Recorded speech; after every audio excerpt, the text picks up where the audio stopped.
शाहिस्तेखानाच्या पराभवाने सुरत, अहमदनगर लुटीने, जसवंतसिंगच्या पराभवाने औरंगजेबाचा संताप वाढत होता. औरंगजेब वरून शांत दिसत होता तरी त्याच्या मनात चिंता चीड बसत होती. 70,000ची फौज घेऊन शाहिस्तेखान गेला व लक्षावधी होणांचा अकारण खर्च होऊनही काही पदरात पाडून न घेता बोटे गमावून माघारी आला. दिल्ली सम्राटांची व्यापारपेठ सुरत बघता बघता लुटली गेली. औरंगजेब मुत्सदी. सुरतेची बातमी कळताच भर दरबारी तो म्हणाला, इनायत खानासारखे नादान सुभेदार आमच्या पदरी आहेत म्हणून शिवाजीसारखा चालाक शूर शत्रू आमच्या डोळ्यादेखत आमची सुरत लुटून मोकळा होतो. आमच्या दरबारी अनेक जण शिवाजीबद्दल आत्मीयता बाळगून आहेत हे आम्हाला माहीत आहे. त्याच्यासारखा कर्तबगार माणूस आमच्या दरबाराला मिळाला तर त्यात आम्हाला आनंदच आहे. आम्ही मागचे सर्व विसरायला तयार आहोत. शिवाजींचे वाढते उपद्व्याप आणि मोगली मुलुखात त्यांनी घातलेला धुमाकूळ औरंगजेबाच्या कानावर पडला. शिवाजीचा असाच उद्योग चालू ठेवू दिला तर दक्षिणेतील मोगलाई संपुष्टात आल्याखेरीज राहणार नाही हे चाणाक्ष औरंगजेबाने पुरेपूर ओळखले. शिवाजीचे परिपात्य करण्यासाठी त्याने आपला दरबाराचा सर्वश्रेष्ठ सरदार निवडला, मिर्झा राजे जयसिंग. मिर्झा राजांना प्रचंड फौज देऊन औरंगजेब म्हणाला, राजसाहेब, एक आम्ही किंवा तुम्ही तरी जावे अशी परिस्थिती निर्माण झाली आहे आणि म्हणूनच तुम्हास आम्ही ही मोहीम देत आहोत. शिवाजी पुरा बिमोड करून तुम्ही माघारी या ही आमची आज्ञा आहे. तुमच्या मदतीला आम्ही दिलेरखान देत आहोत. मिर्झा राजांनी मोहिमेचे नेतृत्व स्वीकारले. औरंगजेबाने दिलेरखान का दिला हे मिर्झा राजे ओळखून होते. मिर्झा राजे मोठे झाले तरी हिंदू होते. मिर्झा राजांनी सर्व तयारी सुरू केली. अफजल खान, शाहिस्तेखान यासारखी मिर्झा राजांनी गर्वोक्ती केली नाही. मिर्झा राजांचे वय 60च्या घरातले. सारे आयुष्य राजकारणी प्यादी हलवण्यात गेलेले. त्यांनी शिवाजीचे बळ ओळखले होते. राजांच्या फौजेत कुतुबुद्दीन खान, अग्रसेन, कछवाह, गाझी बेग यांसारखे अनेक युद्धकुशल सरदार होते. तोफखान्यावर रूमदेशाचा निकोलोआ मनुची हा गौरा तज्ञ होता. मिर्झा राजांनी जय्यत तयारी केली. शक्तीने लढणाऱ्यांची भीती मिर्झा राजे कधीच बाळगीत नसत. पण शिवाजी बुद्धिमान होता. शक्तीपेक्षा युक्तीवर त्याचा विश्वास अधिक होता. त्यामुळे मिर्झा राजांचे मन चिंतातूर बनले होते. मिर्झा राजांनी यश मिळावे म्हणून 400 ब्राह्मण अनुष्ठानास बसवून कोटीचे चंडीहोम, 11 कोटी लिंगार्चन, बगालमुखीचे जप व अनुष्ठान ठरवले. अपरंपार खर्च करून अनुष्ठानाची पूर्णाहुती करून मग त्यांनी आपल्या फौजेनिशी दिल्ली सोडली आणि ते फौजेसह बऱ्हाणपूरला येऊन दाखल झाले. राजांच्या राज्यावरील संकटे टाळावीत म्हणून महाबळेश्वरी उदंड दानधर्म करून जिजाबाई राजांसह राजगडावर आल्या आणि मुलुखात फिरणाऱ्या नजरबाजांनी बातमी दिली की जयसिंग मिर्झा राजा 80,000 स्वार बरोबर दिलेरखान 5,000 पठाण 80 फौजा घेऊन येत आहे. मुक्काम औरंगाबादेस आहे. ती बातमी ऐकून राजांचे मुत्सदी हतबल झाले. पंत म्हणाले, राजे, अफजल शाहिस्तेखान हे बेसावध मुसलमान होते, पण हा राजपूत येतो आहे. तो दगा करून घेणार नाही. सैन्यबल भक्कम आहे. याच्याशी सल्ला करावा. बस नुसता मिर्झा राजा येतो हे कळताच आमचे मुत्सदी डगमगतात. सल्ला करण्यास तयार होतात. पंत, निदान शत्रू पाहू तरी. सल्ला जातो कुठं? राजे मिर्झा राजांना तोंड देणार? जिजाबाईंनी विचारले. ती आम्हास हौस नाही. 80 हजारांसह मिर्झा राजे येत आहेत. पुढे सोप्यात पसरलेली फौज मिळताच त्यांचं बळ लाखावर वाढेल हेही आम्ही जाणतो. मिर्झा राजे मातबर आहेत, राजकारणपट्टू आहेत, शब्दांचे सच्चे आणि निष्ठेचे कडवे आहेत, पण त्यांच्याबरोबर येणारा दिलेरखान तो काळ्या तेंडव्यासारखा आहे. त्याचा भरवसा देणं कठीण. तो काय करील हे कळणं कठीण. त्यासाठीच पंत म्हणाले. राजांनी एकदम नजर वळविले. ते म्हणाले, शत्रुबलाची माहिती असावी. ती स्वतः नामोहरम होण्यासाठी नव्हे. मिर्झा राजा पुण्यात यायला अद्याप खूप अवकाश आहे. त्याची चाल काय पडेल ते पाहून मगच आपण आपलं पाऊल उचलू. श्रींचं राज्य आमचा भार उचलण्यास श्री समर्थ आहेत. राजांनी साऱ्या गडांना ताकीदपत्रे लिहिली. किल्ल्याचा धान्यसाठा, दारूगोळा भक्कम भरून देण्याचे हुकूम दिले. मिर्झा राजांची खबर आणण्यासाठी शेकडो नजरबाजांची नेमणूक केली. आपली गलबत्ते, तरांडी, मालवणला गोळा करण्याची राजांची आज्ञा सुटली. जिजाबाईंनी विचारले, राजे, गलबत्ते मालवणास बरी? मासाहेब, मिर्झा राजे आता येतील. आमच्या मुलखाच्या किल्ल्यांवर हल्ले करतील. मिर्झा राजे मोठे राजकारणी, धोरणी. त्यांच्याशी आम्हाला पुष्कळ काळ झुंजावं लागेल. अपार खर्च येईल. सुरत, अहमदनगरच्या लोटीवर राज्याची कामं आणि शत्रूशी मुकाबला हे जमायचं नाही. मालवणचा जंजिरा, रायगड यांसारखी कामे थांबवूनही चालणार नाही. एवढ्या ईर्षेने आम्ही आरमार उभं केलं, त्याची ताकद आम्हाला आजमावून बघायची आहे. आदिलशहा आणि बेदनूरचा राजा यांचं वैमनस्य मिटल्यामुळे त्या भागात कोटेचं फौजेचा राबता नाही. बेदनूर बेदनूर राजाचं बंदर बसनूर आहे, मोठा ऐश्वर्य संपन्न आहे असं ऐकतो. राजांनी आपली 4,000ची फौज गोकर्णाकडे पाठवली व राजे मालवणला जाण्यासाठी बाहेर पडले. राजे मालवणला आले तेव्हा जंजिराच्या पायाचे काम वर चढले होते. कोटाचा आकार दिसत होता. मालवणच्या समुद्रात राजांची गलबते उभी होती. 3 मोठी गलबते आणि 85 लहान गलबतांचा ताफा सागर लाटांवर हेलावत होता. सुमुहूर्तावर राजाने गलबतावर पाय ठेवला. डोल काट्या आसमानाला भिडल्याचा भास झाला. गलबतावर तोफा सज्ज होत्या. साऱ्या जहाजांवर राजांची फौज चढली. राजांनी आज्ञा दिली. नांगर उचलले गेले. शिरडे फरारू लागली. गलबतांवरचे भगवे झेंडे डौलाने फडकू लागले. मराठ्यांचे आरमार पहिल्या स्वारीला राजांच्यासह बाहेर पडले होते. राजांचे मन त्या यशाने हेलकावे घेत होते. ते मोरोपंतांना म्हणाले, पंत, या सागरात आमची शेकडो गलबत हिंडायला हवीत. परकीयांपासून आमच्या भूमीचं संरक्षण करण्यासाठी ती ताकद वाढवली पाहिजे. राजांचे आरमार किनारपट्टीने जात होते. गोव्याहून आरमार जात असताना फिरंगी भयचकित नजरेने ते पाहत होते. राजांच्या आरमाराला कुणीच विरोध केला नाही. बसनूर निद्रेतून जागे झाले. पहाट झाली आणि बसनूरच्या किनारपट्टीवरच्या लोकांच्या नजरेत भगवी निशाणे लावलेल्या गलबत्तांची व्यापलेला सागर आला. तरांडी किनाऱ्याकडे झेपावत होती आणि बसनुरात हाकाटी उठली, शिवाजी आला. बसनूर पुरे बेसावत असता मराठे बसनुरात घुसले. अगदी सावकाश लूट गोळा केली. अगणित संपत्ती बसनुरात मिळाली. सारी संपत्ती गलबतांवर चढून राजे गोकर्ण महाबळेश्वरला गेले. महाबळेश्वरला दर्शन करून तीर्थयात्रा संपादन करून राजे अकोल्यात गेले. राजांनी तेथून आरमार स्वदेशी पाठवून दिले आणि राजे फौज घेऊन किनाऱ्याने चालले. आडव्या आलेल्या नद्या पार करण्यासाठी फक्त 12 तरांडी त्यांनी ठेवून घेतली होती. राजे कारवारला जात होते. होळी नजीक आली होती. राजांचा 35वा वाढदिवस. तारुण्य आणि स्वप्ने, हुरूप आणि साहस यांच्या सीमा ओलांडून राजे प्रौढतेला पाऊल टाकत होते. हा उंबरठा आपल्या प्रौढ मुत्सद्देगिरीला साजेल अशा शिकारीने साधण्याचा त्यांचा हेतू होता. कारवार बंदरात इंग्रजांचे गलबत्ते उभी होती. ती लुटण्याचा राजांचा डाव होता. राजांनी जहाजे लुटायचे ठरवले. त्याच वेळी आदिलशाही सरदार कारवारला आला होता. शेरखानाच्या कानावर शिवाजी येत असल्याची बातमी आली. शेरखानाजवळ फौजपाटा नव्हता. शिवाजीला कसे तोंड द्यावे याचे त्याला कोडे पडले. शेरखान बुद्धिमान होता. तो या प्रसंगाने डगमगला नाहीत आणि साऱ्या व्यापाऱ्यांना एकत्र गोळा केले. त्यांच्याकडून खंडणी वसूल केली आणि शिवाजीराजांना भारी नजराणा पाठवून दिला. राजांना त्याच्या चातुर्याचे कौतुक वाटले. कारवार बंदरात इंग्रजांची गलबते उभी होती. राजांचे लक्ष तिकडे वळले. होळीची शिकार साधण्याचा राजांनी डाव टाकला. राजांनी शेरखानास निरोप पाठविला. शहर वाचवून घेतलं, आता निदान इंग्रजांची गलबत तरी आमच्या स्वाधीन करावीत. शेरखानाने तो निरोप इंग्रजांना कळविला. इंग्रज घाबरून गेले. शेरखानाने त्यांच्याकडूनही नजराणा गोळा करून तो राजांच्याकडे पाठवून दिला. नजराणा पाहून राजांचा नाईलाज झाला. कारवार बाहेरचे 2 दिवस राहून राजांनी आपला तळ उठवला. तळ उठवताना राजे म्हणाले, आमची होळीची शिकार शेरखानानं घालवली. अंगावर माशीसुद्धा बसू न देणारी 2 उमदी अबलग घोडी वाड्याबाहेरच्या मैदानात उभी होती. मोत्तद्दार त्यांना स्थिर करण्याचा प्रयत्न करीत होता. दृष्ट लागावी अशी ती 2 जनावरे होती. अश्व परीक्षा चालली होती. तानाजी, येसाजी, नेताजी, मोरोपंत हे राजांसह जनावरे पाहत होती. राजांच्या मनात दोन्ही घोडी भरली होती. घोडी घेऊन चाललेल्या कच्ची आशेने महाराजांकडे पाहत होता. महाराज म्हणाले, जनावरं उमदी आहेत. आम्ही पूजा आटोपून येतो. किमतीत जमलं तर आम्ही जनावर खरेदी करू. पंत, तुम्ही सारे घोडे पारखून घ्या. कुठे खोट आहे का पहा, तोवर आम्ही येतो. जी, तानाजी म्हणाले. तानाजी, मान टाकून पाहणार का? राजांनी विचारले. जी, त्यात काय? अजून घोडी वजवली नसतील, पंत म्हणाले. कच्ची अदबीने म्हणाला, वजवलीत महाराज. कोणत्याही एका चालीनं जायची सवय आहे. नवीन जागा जरा बिथरलीत. येतो आम्ही, मग पाहू. राजे वाड्यात गेले. तानाजी म्हणाला, घोडं बघितलं की राजांचं भान हरपतं. अगदी खरं, येसाजी म्हणाला. हौसेनं जनावर बाळगावं तर महाराजांनीच. पाकेत गेलं आणि जरा आबाळ दिसली की सोपलाच कारभार.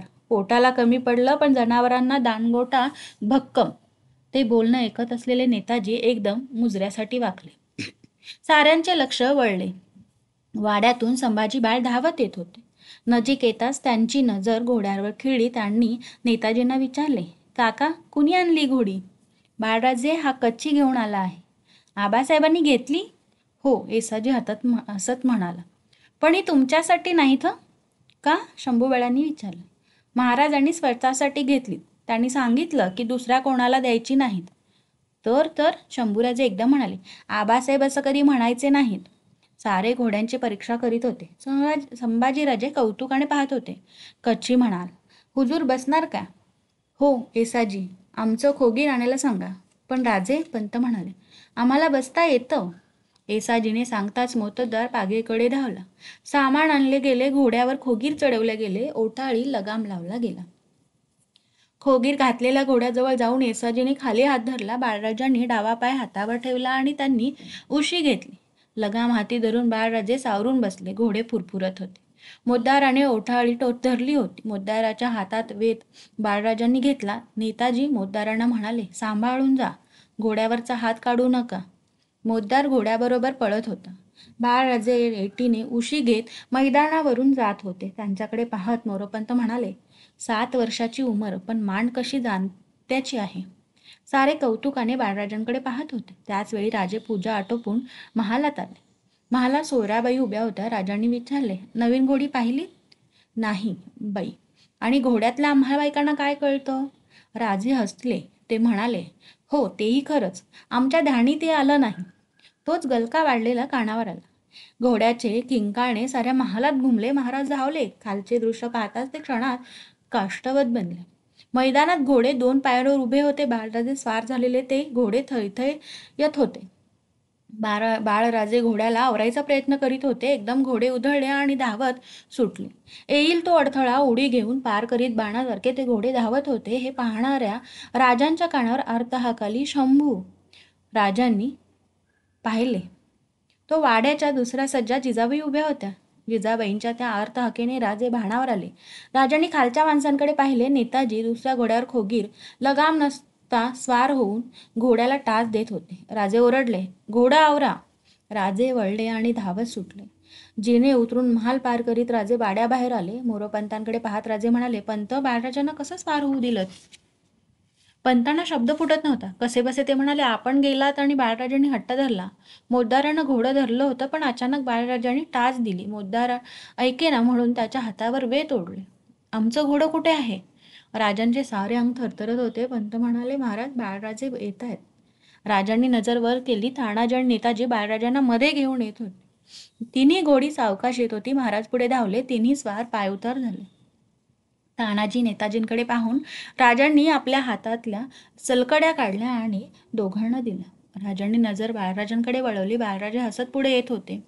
नजर बेगुमान होती. बाळराजे जवळ आले आणि काय होते हे लक्षात यायच्या आत राजांच्या उजव्या हाताची 5ही बोटे बाळराजांच्या चिमुकल्या गालावर उठली. सुन्न झालेल्या बाळराजांचा हात हळूहळणाऱ्या गालावर गेला. आजूबाजूच्या माणसांवर कोवळी नजर फिरली. चिमुकले हसरे डोळे क्षणात अश्रूंनी डबडबले आणि गालावरून अश्रू पाझरले. ज्या हाताने थप्पड मारली त्या हातांची बोटे मुठीत वळवळत होती. कष्टी बाळराजे आबासाहेबांच्याकडे पाहत होते. राजांनी ती बाळराजांची घायाळ नजर असह्य झाली. राजांना ती बाळराजांची घायाळ नजर असह्य झाली. राजांनी एकदम शंभूराजांना मिठीत घेतले. ते म्हणाले, बाळराजे, असे काय वागता? थप्पड बसली म्हणून डोळ्यात पाणी येतं, पण तुमच्या करणीनं आमचा जीवाचा थारा उडतो. महाराज साहेबांची आठवण अजून ताजी असता तुम्हाला जेव्हा नवख्या घोड्यावर स्वार झालेलं पाहिलं तेव्हा आम्हाला काय वाटलं हे परमेश्वर देखील सांगू शकेल की नाही याची शंका आहे. आमचं सोडा, पण जरा मागे वळून पहा. दोघे वळले. जिजाबाई वाडा सोडून मैदानात आल्या होत्या. श्वेत वस्त्र परिधान केलेल्या जिजाबाईंना पाहून राजांचे डोळे भरून आले. राजे गहिवरून म्हणाले, बघा राजे, तुमच्या मासाहेब. महाराज साहेब गेल्यानंतर ज्यांनी आपला महाल सुद्धा ओलांडला नाही त्या तुमच्या मासाहेब तुमचा पराक्रम पाहून भान अर्पून भर चौकात धावत आल्या. राजे, असं अविचारी धाडस करीत जाऊ नका. जीव धोक्यात घालायला तुम्ही मोकळे नाही. राजे, जा, मासाहेबांना भेटा. राजांनी बाळराजांच्या गालाचे चुंबन घेतले आणि बाळराजे जिजाबाईंकडे धावत सुटले.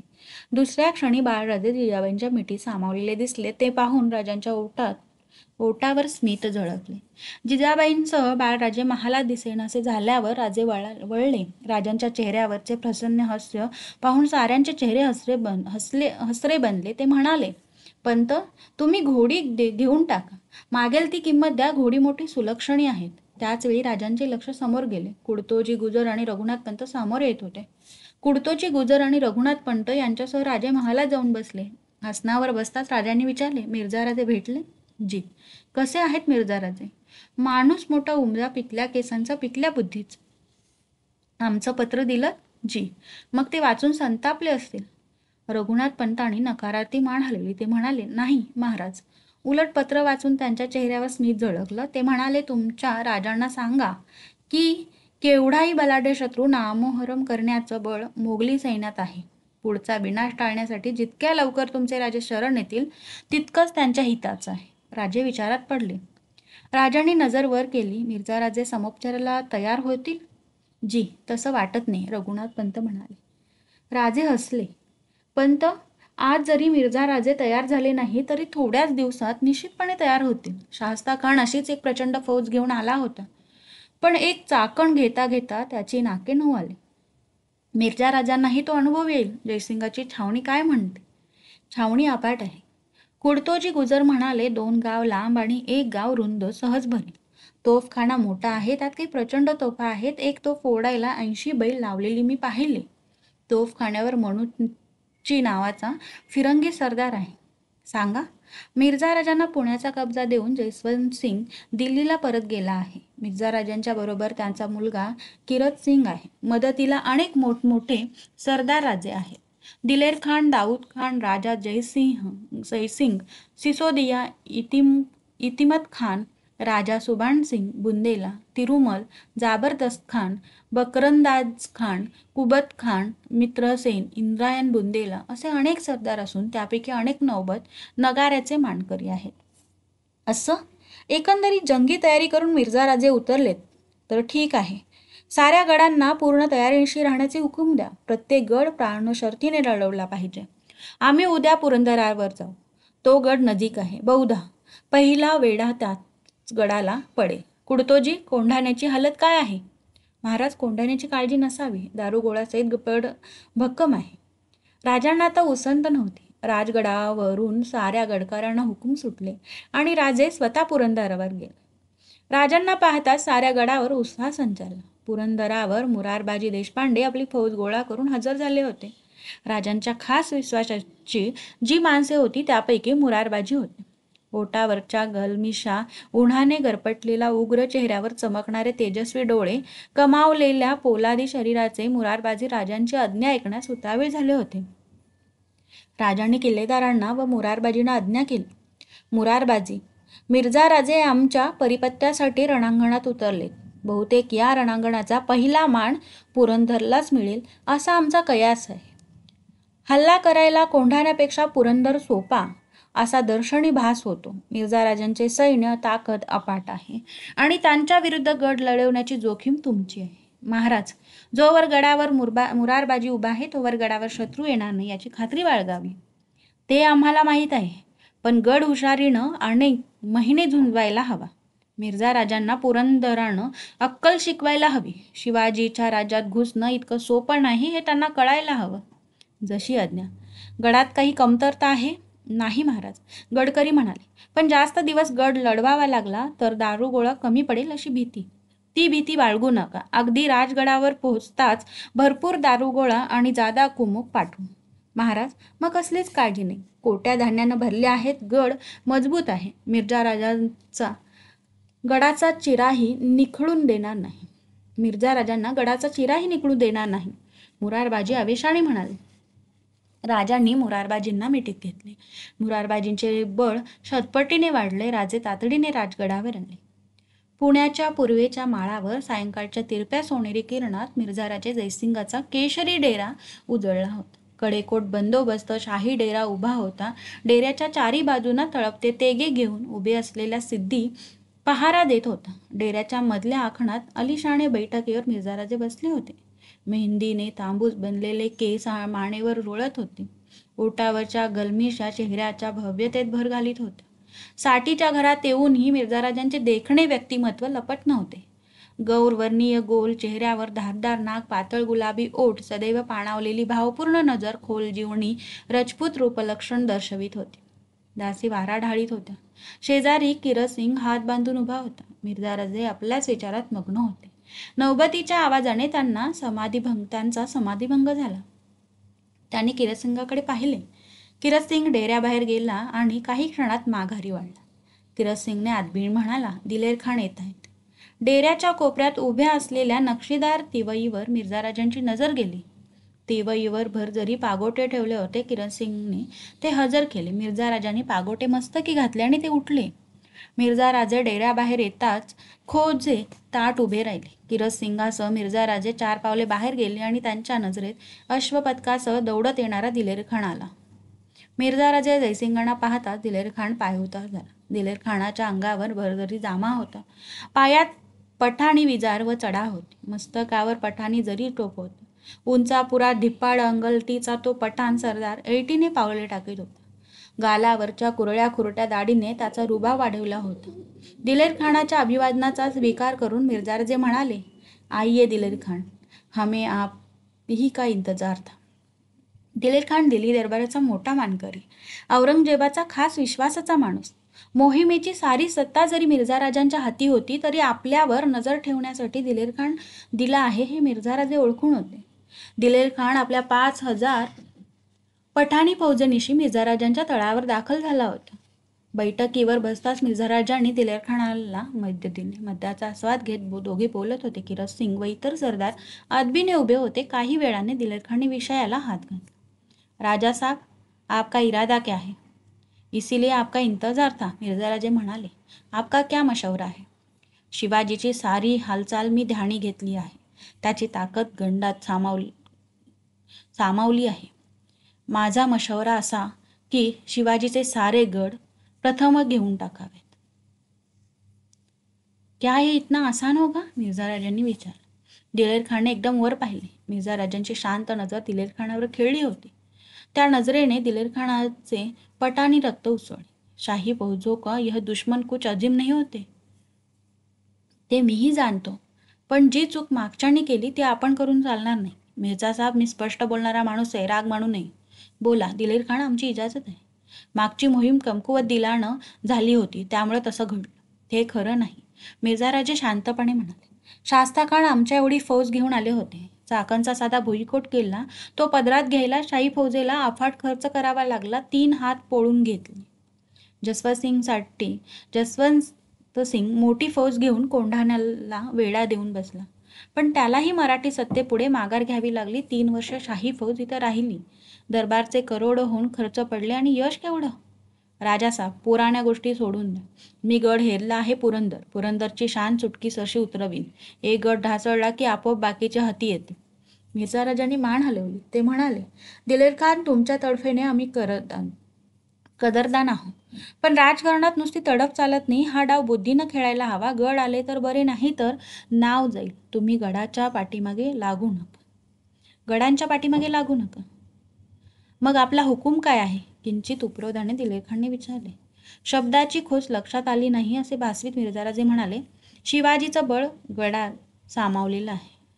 गड घेऊन पाहाल तर आपण अपार नुकसान सोसावं लागेल. उंदराची बिळं 50 असतात. एक उकरलं तर दुसरं सुरक्षित असतं.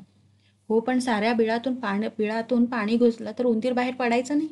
बेशक बाहेर पडेल, पण हा उंदीर बिळात राहत नाही, गडावर राहतो.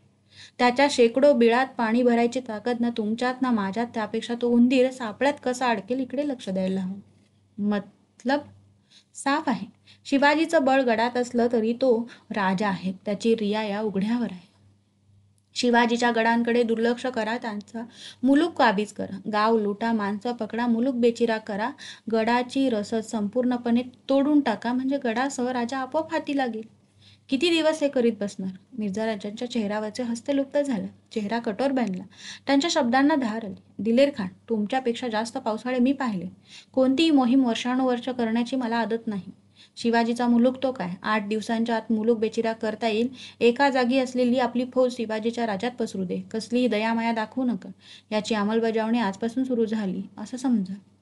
पण माझा सल्ला ठीक आहे, मोका पाहून त्याची ही अंमल करू आणि तशी वेळ येईल तेव्हा आम्हीही पुरंदरच्या पायथ्याशीच असू. दिलेर खान काहीशा नाराजीने मिर्झाराजांचा निरोप घेऊन गेला. सुपे, जुन्नर, लोणी, पुणे, शिरवळ वगैरे ठिकाणी मिर्झाराजांनी आपले सरदार 5-10 हजार सैन्यानिशी पाठवले. शिवाजीचा मुलूक बेचिरा करण्याचे, प्रजा त्रस्त करण्याचे हुकूम दिले. शिवाजी कुठेही गडाखाली उतरला तरी त्याच्याशी 2 हात करून त्याला परत गडावर पिटाळून देण्याचा सल्ला सरदारांना दिला. आणि दुसऱ्या दिवसापासून साऱ्या मावळात हकाटी उठली. घोड्यांच्या टापांनी प्रदेश हादरून गेला. गावच्या शेकोट्या बंदल्या. पळविल्या जाणाऱ्या बायकांच्या किंकाळ्यांनी मणे कातरून निघत होती. जनावरे लुटली जात होती. वेट बिगार करण्यासाठी माणसांचे तांडे दावणीला बांधले गेले. पाहता पाहता सारे घरे पटार उजाड झाले. सगळीकडे हाहाकार उडाला. मिर्झाराजांनी म्हटल्याप्रमाणे 8 दिवसात शिवाजीच्या मुलखावर शाही वरवंटा फिरविला. राजांच्या फौजा तुरळकपणे अचानक मोगली सैन्यावर तुटून पडत. दाणा गोटा लुटीत मोगली तुकडीला भुलावणी देऊन आडमार्गे नेऊन झोडपून काढीत आणि जादा कुमक येते असे दिसताच मनुष्यहानी टाळण्यासाठी निघून जात. राजांची तशी सक्त ताकीद होती. उलटणाऱ्या दिवसांबरोबर दिलेर खानाची अस्वस्थता वाढत होती. तो पुरंदरकडे जाण्यास अधीर झाला होता. मिर्झाराजांची चाल त्याला पटत नव्हती. मिर्झाराजांनी त्याचा वाढता संताप ओळखला आणि दिलेर खानला त्यांनी पुरंदरला जाण्यास परवानगी दिली. दिलेर खान आपल्या फौजेनिशी कूच करीत 15 दिवसात आपल्या अवाढव्य फौजेनिशी पुरंदरच्या पायथ्याशी पोहोचला. मागोमाग मिर्झाराजे आपल्या सर्व सैन्यबलानिशी पुरंदरची वाटचाल करू लागले. जबाबदार सरदार निरनिराळ्या मुलखांवर बंदोबस्तासाठी ठेवीत. मागचा पुढचा मार्ग सुरक्षित करीत. सासवड जवळील नारायणपेठेजवळ येऊन मिर्झाराजांनी आपल्या मुकामाचा शामियाना उभारला. पुरंदरच्या मोगली वेढ्यापर्यंत मिर्झाराजांची छावणी पसरली. दिलेर खान गडाच्या पायथ्याशी पोहोचला आणि गडावरच्या तोफांच्या माऱ्याला त्याला तोंड द्यावे लागले. तोफांच्या टप्प्याबाहेर राहून दिलेर खान मोर्चे बांधित होता. गड जवळ करण्याचा प्रयत्न करीत होता आणि त्याचवेळी खुद्द मिर्झाराजांची कुमक दिलेर खानाला मिळाली. तोफांचा भडीमार सुरू झाला. खंदक खणून त्याचा आश्रय घेत दिलेर खानची फौज पुढे सरकत होती. दिलेर खानच्या रणनैपुण्यावर खुश होऊन मिर्झाराजे दिलेर खानाची वाढती प्रगती पाहत होते. पुरंदरवरचा वेढा आणि शिवाजीच्या मुलखाची लुटालूट एकाच वेळी मिर्झाराजांनी सुरू केली होती. दिलेर खान थकला भागला होऊन एक दिवस मिर्झाराजांच्या शामियानात आला. गडाला वेढा देऊन 8 दिवस लोटले तरी फारशी प्रगती होत नव्हती. तोफांच्या भडीमारात दारू सामान खर्ची पडत होते, पण धुराचे ढग उठवण्यापलीकडे त्याहून काही निष्पन्न होत नव्हते. मिर्झाराजांनी विचारले, दिलेर खान, वेढा काय म्हणतो? मिर्झाराजे हसले. जमके और मुस्तैदी से जारी है. हं, दिलेर खान, जर वेढा इतका चोख असेल तर शिवाजीच्या सैन्याची एक तुकडी बिनविरोध गडावर गेली कशी? दिलेर खान उफाळला. वह दाऊद खान की बेईमानी है. ठीक, मिर्झाराजे म्हणाले. दिलेर खान, गड घेणं तेही शिवाजीचे इतकं सोपं नाही. तुम्ही सुरुंग वाचलेत तर शत्रू येऊन सुरुंगावर पाणी टाकून ते निकामी करतो. खुद्द तुमच्या रसूल बेगवर हल्ला करून तुमच्या खंदकातील 3 मोगली तोफा शत्रूंनी रणचुकीच्या भोंकात खिळे ठोकून निरुपयोगी करून टाकल्या. अशा धाडसी शत्रूशी नुसत्या घमेंडीवर मुकाबला करणं कठीण आहे. दिलेर खान म्हणाला, मिर्झाराजे, पुरंदरची गडचेपी मी पुरी अंमलात आणली आहे. आता हे प्रकार घडणार नाही. ते ठीक, पण एवढासा गड घ्यायला किती वेळ खर्ची पडणार? दिलेर चपापला. तो धुमसत म्हणाला, मिर्झा साहब, तुम्ही पाहता आम्ही शिकस्त करतो हो, लेकिन मरहट्टे बेहद जिद्दी है. तो अब यकीन हुआ? मी तेच सांगत होतो, पण तुम्ही अधीर बनला होतात. पावसाळा तोंडावर आला. गडावरचे मराठे त्याचीच वाट पाहत आहेत. एकदा का पाऊस सुरू झाला की एवढ्या मोठ्या फौजेला चिखलात रुतवल्याची गुन्हेगारी आपल्या माती येईल. नामुष्की पदरात पडेल. अली जहा टपकाळ देतील. तो वेगळाच. दिलेर खानाची संतप्त नजर मिर्झाराजांकडे वळली. तो ओरडला, नामुमकिन. हम किले पुरंदर को खाक व गुब्बार बना देंगे. केव्हा? मिर्झाराजांनी शांतपणे विचारले. राजासाहेब, या दिलेर खानावर बेएतमादी दाखवता? दिलेरने सवाल टाकला. खामोश. मिर्झाराजे मुठी आवळत म्हणाले, जबान इस्तेमाल अदब से करना सीखो. वहम में न रहना. आप मिर्झा राजा जयसिंग से बात कर रहे हैं, तो विकार संभालो. मिर्झाराजांची क्षणात शांत झाली. दिलेर खान शत्रूचा नुसता द्वेष करून शत्रूची शिकस्त होत नसते, त्याला कृतीची जोड लागते. दिलेर खान उठला. आपली भरजरी टोप उतरवून हाती घेत तो म्हणाला, मिर्झा साहेब, एकदा या पठाणाची जबान ऐका. जोवर पुरंदर हाती येत नाही तोवर हा किमा ह्या शिरावर दिसणार नाही. इजाजत. दिलेर खान शामियानाबाहेर पडला आणि मिर्झा राजाच्या चेहऱ्यावर समाधानाचे स्मित बसले. मिर्झा राजांना पुरंदरची काळजी आता वाटत नव्हती. राजगडावरचे वातावरण तंग होते. साऱ्यांच्या चेहऱ्यावर काळजी उमटली होती. राजांच्या बैचणीला तर पारावर राहिला नव्हता. घडी घडीला गडावर बातम्या येत होत्या. मोगल सैन्याच्या तावडीतून सुटून आलेले मराठे सरदार राजांना भेटत होते. प्रत्येक बातमीने राजांची काळजी वाढत होती. राजे आपल्या खास माणसांसह मसलतीत बसले होते. मोरोपंत, रघुनाथपंत, अण्णाजी दत्तो, तानाजी, येसाजी, कुडतोजी गुजर, आनंदराव आणि खुद्द जिजाबाई महाली हजर होत्या. साऱ्यांच्या चेहऱ्यावर काळजीची काजळी धरली होती. राजांनी सर्वांवर नजर फिरवली आणि बोलायला सुरुवात केली. प्रसंग बाका आहे. मिर्झा राजे हुशार खरे. एकाच वेळी पुरंदरला वेढा आणि आमच्या मुलखात लुटालूट सुरू केली आहे त्यांनी. तानाजी आवेशाने म्हणत. गाव जाळत बाया बापड्यासनी नागवत फिरणारा ह्यो मिर्झा राजा, त्याचं कसलं कौतुक, ही मर्दाची कामं नव्हत. राजे हसले. तानाजी, मिर्झा राजांनी तसं केलं नसतं तर आम्हाला काही वाटलं असतं. मिर्झा राजे हुशार आहेत. आमचे गड काबीज करणं इतकं सोपं नाही हे ते जाणतात. आज आमच्या राज्यातील घरं बेचिराख होत आहेत. वस्त्या उठत आहेत. आमच्या आया बहिणी पळवून नेल्या जात आहेत. निष्पाप माणसं वेठबिगिरीसाठी असुडाखाली फोडली जात आहेत. आणि आम्ही त्यांचे राजे, आम्ही गडावर सुरक्षित राहून प्रजेची वाहताहात थंड नजरेनं बघतो आहोत. पण यातून मिर्झा राजे काय साधणार? अण्णाजींनी विचारले. काय साधणार? राजे अण्णाजींकडे वळत म्हणाले. काय साधणार नाही हे विचारा. राजांचं राजेपण प्रजेच्या निष्ठेवर टिकतं. प्रजेत असंतोष माजला की राज्य उलटून पडायला किती वेळ लागणार? राजे गडावर सुरक्षित आहेत आणि आपलं केवढं वाटोळं होत आहे हे जेव्हा प्रजेला जाणवेल तेव्हा त्यांची निष्ठा टिकणार नाही. आणि तसं घडलं तरी आम्ही प्रजेला दोष देणार नाही. सारी फौज एकत्र करून मुकाबला केला तर? कुडतोजींनी सुचवलं. त्याचा विचार आम्ही केला, पण तसं करणं आत्मघात ठरेल. मिर्झा राजांनी आपली फौज आमच्या मुलकावर पसरवून ठेवली आहे. आम्ही शिरलो तर चारी बाजूंनी मोगली फौज गोळा व्हायला फारसा वेळ लागणार नाही. रघुनाथपंत म्हणाले. महाराज स्पष्ट बोलतो. माफी असावी. अफजल मारला आणि शास्ताखान दगा केला, पण ते दोघे गैरहुशार मुसलमान होते. हुन्नरही नवाज केला. हे सर्व रजपुंतास जाहीर आहे. ते दगा करू देणार नाहीत. मिर्झा राजाशी सल्ला करावा. आम्ही कुठे नाही म्हणतो. त्याचकरिता तुम्हाला मिर्झा राजांकडे खेपा घालाव्या लागल्या. पण मिर्झा राजे आमची शरणागती मागतात ना. त्यांनी चारी बाजूंनी ताणावा आवळीत आणले आहेत. आज्ञा आहे ती पुरंदरावर. पुरंदर सहजच वर्षभर भांडेल. येसाजीने निर्वाळा दिला. तेवढा वेळ मिळाला तरी विचार करायला भरपूर सवड मिळेल. स्त्रींचे राज्य, स्त्रींवर आमचा भार. ते काय करतील ते खरं, पण आज ह्या क्षणी आमची पुण्याई कमी पडते आहे असा भास होतो. जिजाबाई शांतपणे ऐकत होत्या. त्या निश्वास सोडून म्हणाल्या. पुण्याई कमी पडायला काय झालं? एवढा दानधर्म होतो आहे. इडापिडा टाळाव्या, संकट जावीत म्हणूनच ग्रहणाच्या वेळी सुवर्णदान केलंत ना, ते सारच का वाया? राजांच्या चेहऱ्यावर स्मित झळकलं. मासाहेब, आम्ही फक्त सुवर्णदान केलं, पण मिर्झा राजे कोटी चंडी करून करोडो अशफ्या खर्च करून बाहेर पडलेत. त्यांचं पुण्य केवढं? मिर्झा राजांचं मन वळवता यायचं नाही का? जिजाबाईंनी विचारलं. कठीण आहे. मिर्झा राजे रजपूत आहे. खाल्ल्या अन्नाला इमानी आहेत. मिर्झा राजे नुसते गड काबीज करीत सुटले असते तर त्याची आम्ही खंत बाळगली नसती. आमचे सारे गड घ्यायला त्यांना आयुष्य पुरलं नसतं. पण ते पडले पक्के राजकारण धुरंधर.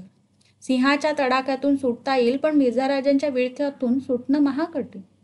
राजे, असली कचदिली भाषा तुमच्या तोंडी शोभत नाही, जिजाबाई म्हणाले. राजे स्थिर आवाजात म्हणाले. मासाहेब, आम्ही हे निराशानं बोलत नाही. खोट्या अहंकारापेक्षा सत्य पारखून घेणं सोयीस्कर असतं. मिर्झा राजे आपल्या लाख फौजेच्या बळानं शेफारले नाहीत. औरंगजेबानं आपल्या अंगावरचा काबा उतरवून मिर्झा राजांच्या खांद्यावर चढवला. हिऱ्याचं पदक त्यांच्या शिरपेचात खोवलं म्हणून ते दिपले नाहीत. मिर्झा राजे कोटीचंडीचं अनुष्ठान करून बाहेर पडले. त्यांच्या पाठीशी श्रद्धा आणि अफाट बुद्धिबळ आहे.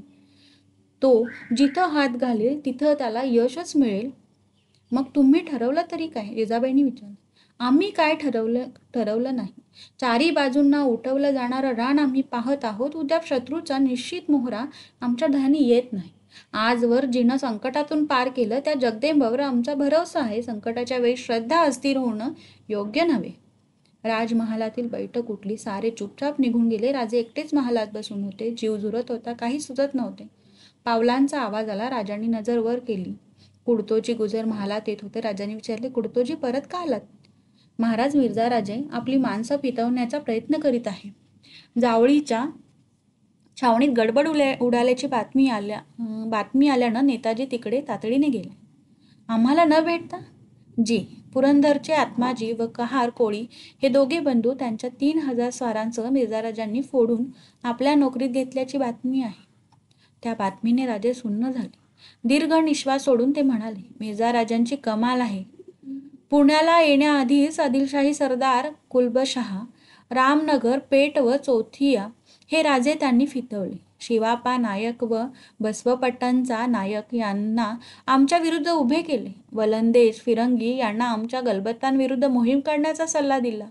जावळीच्या चंद्रवांचे वंशज हुडकून त्यांना त्यांच्या राज्याचं आमिष दाखवलं. अफजल खानाच्या मुलाला बापाचं सूड घेण्यासाठी तयार केलं आणि आता खुद्द आमची माणसं उठवायला सुरुवात झाली. मिर्झाराजे स्वस्थ बसले तर स्वप्न देखील त्यापेक्षा देखणं असतं. तसं झालं तर कोणी सांगावं. राजकारणाचा रंग बदलेल. कुडतोजींनी पुढे होऊन एकदम राजांचे पाय शिवले. राजांनी पाहिले. कुडतोजींचे डोळे भरून आले होते. हे काय करता कुडतोजी? उठा. तुम्ही आमचे दुय्यम सेनापती. सेनापतींच्या डोळ्यात अश्रू शोभत नाहीत. महाराज, जगलो वाचलो तर परत मला पाय दिसतील. नाही तर हाच शेवटचा मुजरा समजावा. मिर्झाराजाची चिंता करू नका. राजांचे अंग बसल्या जागी ताटरले. ते म्हणाले, कुडतोजी काय विचार आहे? थांबा महाराज. कुडतोजी निश्चयाने म्हणाले, आजवर कधी असं वागलो नाही. मात्र क्षमा करा. यापुढे शब्द जरी मला सांगाल तरी आपल्याला आपल्या कुलदेवतेची भवानीची शपथ आहे. काय केलं हे कुडतोजी? आणि राजांनी बसल्या जागी डोळे मिटले. जेव्हा राजांनी डोळे उघडले तेव्हा महालात कुडतोजी दिसत नव्हते. राजांचा सारा दिवस चिंतेत गेला. रात्री थकले भागलेले राजे आपल्या महालात आले. राजे महालाच्या सांदीच्या देवाऱ्याजवळ गेले.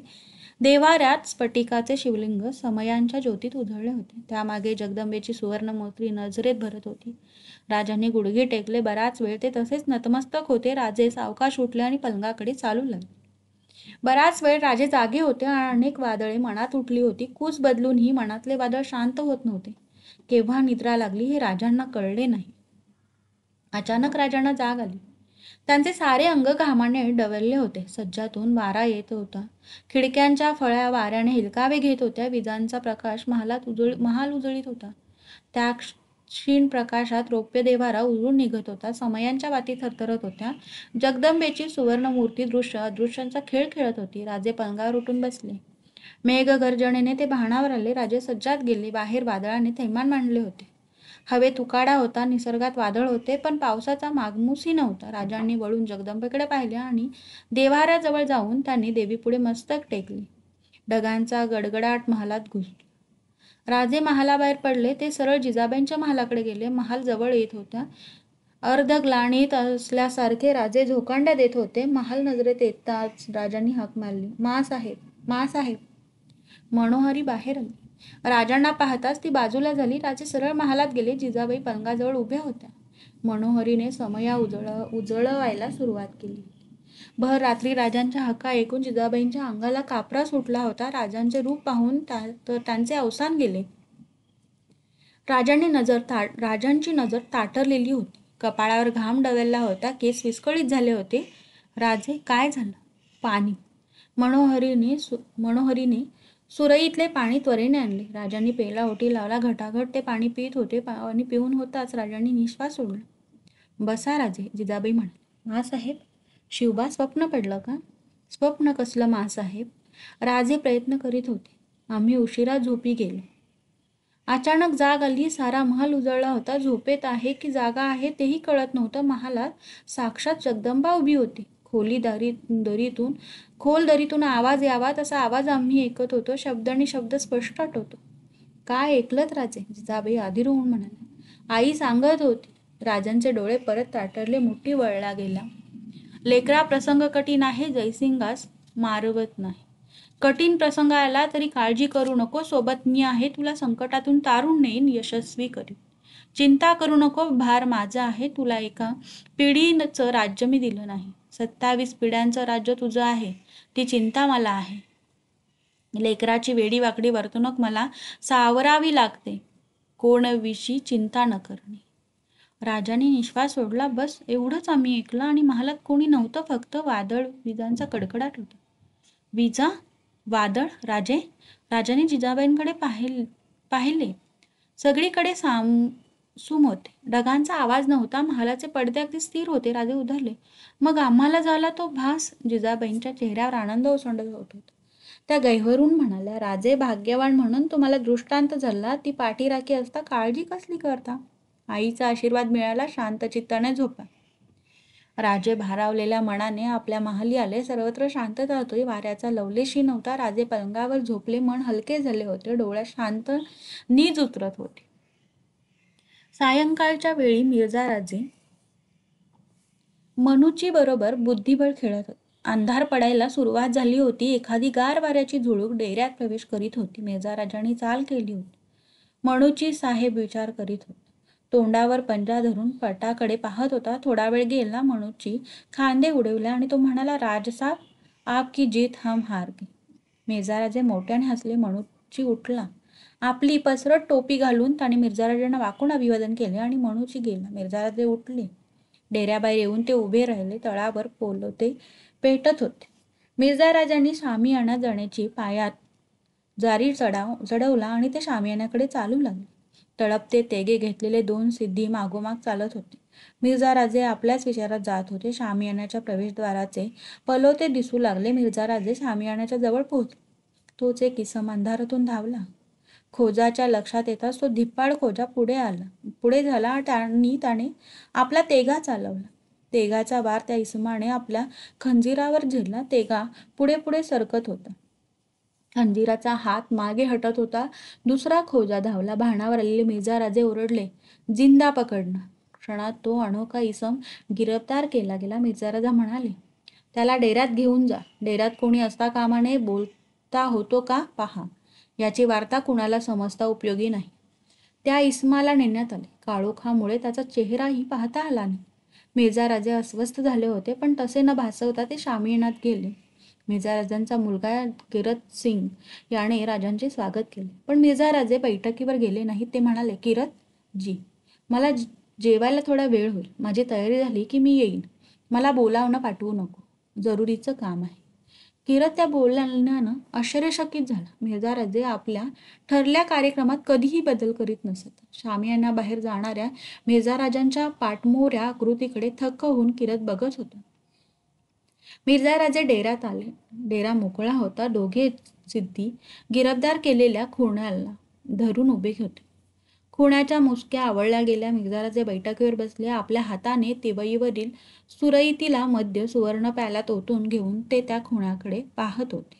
मिर्झाराजांनी त्याच्या मुसक्या सोडण्यास सांगितले. त्याचा चेहरा मोकळा होताच मिर्झाराजे आश्चर्यचकित झाले. मिर्झाराजे म्हणाले, कोण तू? शिवाजीच्या वकिलाबरोबर तूच आला होतास ना?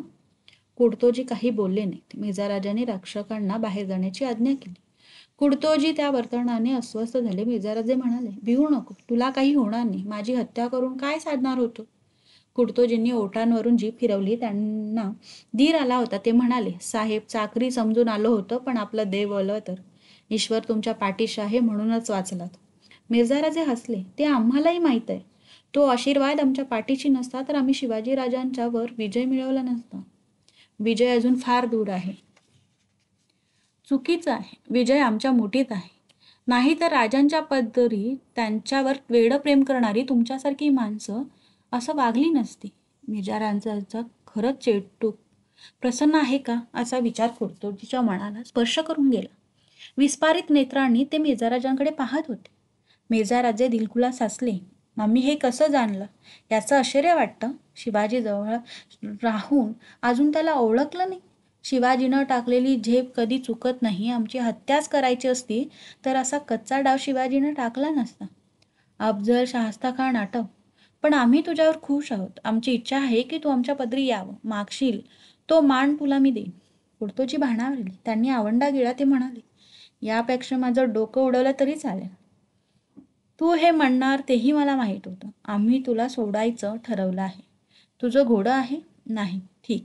मिर्झाराजांनी टाळी वाजवली. सेवक आत आला. मिर्झाराजांनी शिरपाव आणून तो कुर्तोजीला दिला. कुर्तोजींसाठी घोडा तयार ठेवण्याची आज्ञा दिली. मिर्झाराजांनी खांद्यावर हात ठेवला. त्यांच्या नजरेला नजर भिडीत मिर्झाराजे म्हणाले, घाबरू नको. दगा होणार नाही. चावडी बाहेर जाईपर्यंत माझं पथक तुला सोबत करेल. घोडा तुला बक्षीस दिला. शिवाजीराजांना सांग, शत्रूच्या मुलखात असताना आम्ही क्षणभरही बेसावध नसतो. यापेक्षा खुद्द तुमचे राजे लवकर येऊन भेटतील तर बादशहाकडून मनसबदारी देणं सोपं पडेल. फार कटुता वाढण्याच्या आत राजांना भेटा म्हणावं, त्यात त्यांचं कल्याण आहे. मिर्झाराजांच्या व्यक्तिमत्वाने, त्यांच्या औदार्याने कुर्तोजी दिपले होते. त्यांनी लावून मुजरा केला आणि मिर्झाराजांचा निरोप घेतला. मद्याचा आस्वाद घेत मिर्झाराजे समाधानाने जरी बैठकीवर रेलून बसले होते, तोच किरतसिंग आत आला. अधीरपणे त्याने विचारले, आपल्यावर हल्ला झाला? कोण म्हणतं? माझ्या शामियानाजवळचा सेवक सांगत होता. खोटं. माझ्यावर हल्ला कोण करणार? मग कोण आलं होतं? हा प्रश्न विचारण्याचा अधिकार तुला नव्हता, पण तुला म्हणून सांगतो. शिवाजीचा दुय्यम सेनापती गुजर भेटायला आला होता. लवकरच आपल्या मनाजोगा तह होईल. आम्ही एवढ्यात जेवायला येऊ. आपल्यालाही खुश खबर द्यायची आहे. दिलेर खाननी वज्रगड घेतला आहे. इजाजत. मिर्झाराजे समाधानाने लोढ्यावर कलंडले. किरत निघून गेला आणि थोड्याच वेळाने मिर्झाराजे डेऱ्याबाहेर पडून शामियानाकडे जाऊ लागले.